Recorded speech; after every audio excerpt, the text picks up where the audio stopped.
मुख्यमंत्री डॉक्टर मोहन यादव ने कहा कि प्रधानमंत्री नरेंद्र मोदी द्वारा आरंभ वंदे भारत ट्रेनें गति, प्रगति और गौरव की प्रतीक है।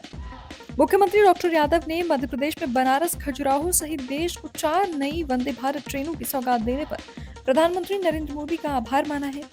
उन्होंने कहा कि प्रदेश में विद्यमान खजुराहो भारत की कला, संस्कृति और स्थापत्य की अमूल्य धरोहर है। बनारस खजुराहो वंदे भारत ट्रेन खजुराहो को काशी सहित देश के प्रमुख धार्मिक और सांस्कृतिक नगरों से जोड़ेगी। इस ट्रेन ने यात्रियों की सुविधा बढ़ेगी और राज्य के पर्यटन क्षेत्र को नई ऊंचाइयां मिलेगी और हमारी समृद्ध सांस्कृतिक विरासत का व्यापक प्रसार होगा। मुख्यमंत्री डॉक्टर मोहन यादव ने मोतीलाल विज्ञान आदर्श महाविद्यालय प्रांगण में स्वदेशी जागरण मंच का आयोजन, स्वदेशी मेले का दीप प्रज्वलन कर शुभारंभ किया। इस अवसर पर उन्होंने प्रभु श्री राम की प्रतिमा का लोकार्पण किया और श्री राम स्तुति की प्रस्तुति का आनंद लिया। उन्होंने मेले में लगे लघु उद्यमियों की स्टॉल्स का अवलोकन किया और स्वदेशी उत्पादों की जानकारी प्राप्त की। इस अवसर पर उन्होंने कहा कि प्रधानमंत्री नरेंद्र मोदी के नेतृत्व में नया भारत आज विश्व अर्थव्यवस्था में एक कीर्तिमान स्थापित कर रहा है। वैश्विक आर्थिक युद्ध के दौर में भारत ने स्वदेशी का बिगुल फूंका है। प्रधानमंत्री मोदी ने देशवासियों, व्यापारियों और उद्यमियों को इस आर्थिक युद्ध में स्वदेशी ब्रह्मास्त्र प्रदान किया। आज भारत अपनी सनातन संस्कृति और विरासत के मूल्यों पर चलते हुए विकास के पथ पर अग्रसर है। मध्य प्रदेश कांग्रेस के कांग्रेस नेताओं ने संयुक्त प्रेस वार्ता कर केंद्र सरकार और भारत निर्वाचन आयोग पर गंभीर आरोप लगाए। उन्होंने कहा कि भाजपा सरकार SIR प्रक्रिया के नाम पर मतदाता सूची में बड़े पैमाने पर हेराफेरी कर रही है। कांग्रेस ने इस प्रक्रिया को लोकतंत्र का सीधा हमला बताते हुए देशव्यापी आंदोलन का ऐलान किया है। प्रेस वार्ता में कांग्रेस प्रदेश अध्यक्ष जीतू पटवारी, पूर्व मुख्यमंत्री दिग्विजय सिंह, नेता प्रतिपक्ष उमंग सिंगार और SIR कमेटी की चेयरमैन सज्जन वर्मा मौजूद रहे। कांग्रेस नेताओं ने घोषणा की कि 25 नवंबर को रामलीला मैदान में विशाल रैली आयोजित की जाएगी और राष्ट्रपति के नाम ज्ञापन सौंपा जाएगा। पूर्व मुख्यमंत्री दिग्विजय सिंह ने कहा कि SIR के नए नियमों में नागरिकों से नागरिकता का प्रमाण मांगा जा रहा है, जो गरीब, बेघर और वंचित वर्गों के लिए बड़ा खतरा है। उन्होंने कहा कि वोटर लिस्ट तैयार करना निर्वाचन आयोग की जिम्मेदारी है, न कि मतदाता का नागरिकता साबित करना। प्रदेश कांग्रेस अध्यक्ष जीतू पटवारी ने कहा कि SIR प्रक्रिया के नाम पर देश भर में लाखों लोगों के वोट काटे जा रही है। उन्होंने कहा कि भाजपा वोटरों की हेराफेरी कर लोकतंत्र की आत्मा पर प्रहार कर रही है। पटवारी ने दावा किया कि मध्य प्रदेश में 35 लाख से अधिक लोगों ने SIR के खिलाफ हस्ताक्षर अभियान में हिस्सा लिया। उन्होंने कहा कि कांग्रेस इस मुद्दे को राष्ट्रपति तक पहुंचाएगी।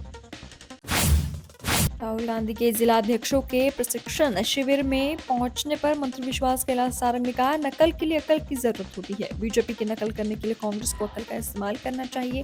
जो खुद ही प्रशिक्षित है वह प्रशिक्षण दे रहा है, जो स्वयं अनुशासनहीन है वह प्रशिक्षण दे रहा है। गंगोत्री की शुद्धता से ही गंगा की शुद्धता स्थापित होती है। कांग्रेस की बड़ी लीडरशिप को सबसे पहले प्रशिक्षण की आवश्यकता है। राहुल गांधी का मध्य प्रदेश में स्वागत है। लाफ्टर शो के किरदार हर समय आते ही रहते हैं। 55 साल के युवा राहुल गांधी सैकड़ों चुनाव हारने का रिकॉर्ड बना चुके हैं।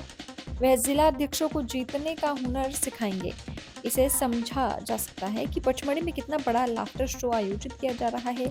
राजनीति के लाफ्टर शो के सबसे बड़े किरदार राहुल गांधी है।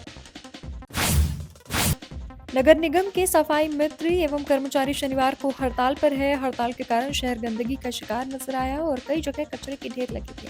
कर्मचारियों का कहना था कि पूरे महीने काम करने के बाद आधे महीने की तनख्वाह दी गई है। कर्मचारी इससे खफा थे और उनका कहना है, महंगाई के दौर में घर कैसे चलाएंगे। पीर गेट पर प्रदर्शन कर रहे सफाई मित्रों ने पूरा वेतन न मिलने पर बड़े आंदोलन की चेतावनी दी है। भारत ने ऑस्ट्रेलिया को उसी के घर में T20 सीरीज में 2-1 से हरा दिया। 5 मैचों की T20 सीरीज का 5वां और आखिरी मुकाबला भी बारिश के कारण बेनतीजा रहा। पहले मैच भी बेनतीजा हुआ था। ब्रिस्बेन के गाबा मैदान पर ऑस्ट्रेलिया कप्तान मिचेल मार्श ने टॉस जीतकर गेंदबाजी चुनी। भारत ने 14.5 ओवर में बगैर नुकसान के 52 रन ही बनाए थे और मौसम खराब हो गया और खेल रोक दिया गया। ओपनर अभिषेक शर्मा 23 और शुभमन गिल 29 रन पर नाबाद लौटे। बिजली कड़कने के कारण आगे की सीटें भी खाली करानी पड़ी। इससे थोड़ी देर बाद बारिश भी शुरू हो गई। करीब 2 घंटे की बारिश के बाद मैच बेनतीजा कर दिया गया। मध्य प्रदेश हाईकोर्ट ने राज्य सरकार को बड़ा झटका देते हुए पेंशनरों के पक्ष में दिया गया पूर्व आदेश बरकरार रखा है। अदालत ने सरकार की रिव्यू याचिका को खारिज कर दिया, जिनमें 6वें वेतनमान के 32 माह के एरियर भुगतान पर रोक लगाने की मांग की थी। अब प्रदेश के 3.5 लाख से अधिक पेंशनरों को 6% ब्याज सहित बकाया राशि मिलने का रास्ता साफ हो गया है। वर्ष 2016 में पेंशनर एसोसिएशन संगठन की ओर से याचिका दायर की गई थी, जिसमें यह मुद्दा उठाया गया था कि कर्मचारियों को 6वें वेतनमान का लाभ दिया गया, लेकिन पेंशनर्स को इसका भुगतान नहीं किया गया। इस पर 2 मार्च 2020 को हाईकोर्ट ने राज्य शासन के वित्त विभाग को आदेश दिया कि 6 माह के भीतर पेंशनरों को बकाया राशि 6% ब्याज सहित दी जाए। हालांकि सरकार ने इस आदेश के खिलाफ रिव्यू पिटीशन दायर कर रोक लगाने की मांग की थी। इस पर सुनवाई करते हुए हाईकोर्ट ने 31 अक्टूबर 2025 को सरकार की याचिका को निरस्त कर दिया और अपने पूर्वादेश को जो का त्यों बनाए रखा। कोएफिजा पुलिस को शनिवार को एक बड़ी सफलता हाथ लगी। पुलिस ने नकबजन गैंग का पर्दाफाश कर लगभग 22 लाख रुपए की मशरूका बरामद करते हुए एक आरोपी को हिरासत में ले लिया। डीसीपी जोन 3 अभिनव चौकसे ने प्रेस वार्ता के दौरान बताया, जिस स्थान पर चोरी की घटना को अंजाम दिया गया था वही आरोपी काम किया करता था। उसे इस संबंध की पूरी जानकारी थी कि घर में बिना सीसीटीवी कैमरे में आए कैसे जा सकता है।